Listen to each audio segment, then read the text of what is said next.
So my first city was Antwerp in Belgium, and this city of Antwerp is very busy.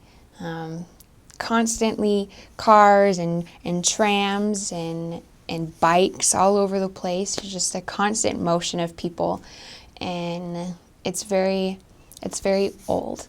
Um, Belgium, in comparison to Holland, first of all, is very old. It's still cobblestone. It's still, you know, buildings that are out of brick. Right from you can still tell that these were buildings around in the early 1900s and or even older. And with castles, and it's just you just feel like you're walking down a scene in a history movie with the brick buildings and all the old signs and so it's just a special feeling in Belgium.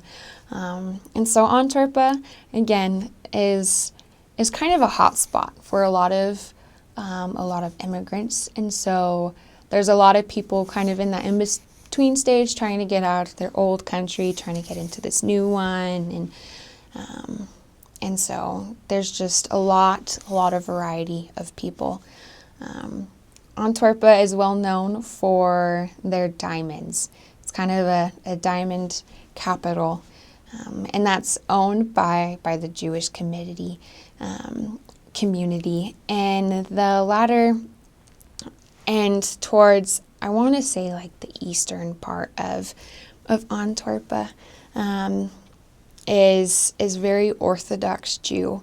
You're sitting on the tram leaving, the central station, and you're heading, towards Harmony, and where several members live, and you go under a tunnel, and then you come out, and then all you see is just these people walking around, and they all look exactly the same, with their top hats and the curls, and the women all look identical, and you just feel like you just entered a completely different world.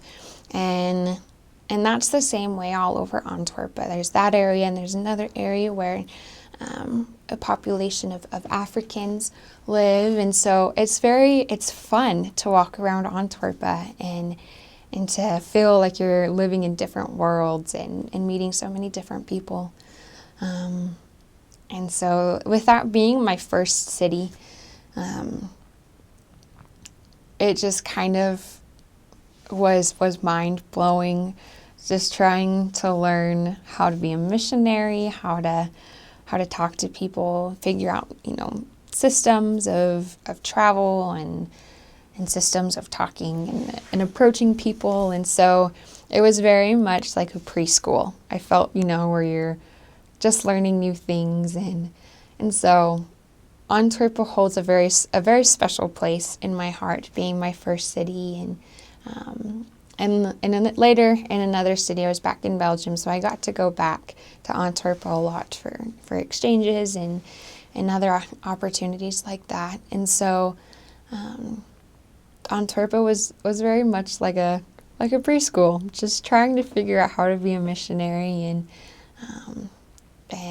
I've met some really incredible people in Antwerp, and who changed my life and who changed the course of my mission. Because, from the beginning there that I learned that, I'm still me, and people need to hear, who I am, and not just, this robot missionary, but that who I am as an individual can reach and touch people. And that was a very defining moment early on in my mission that kind of set the stage for the rest.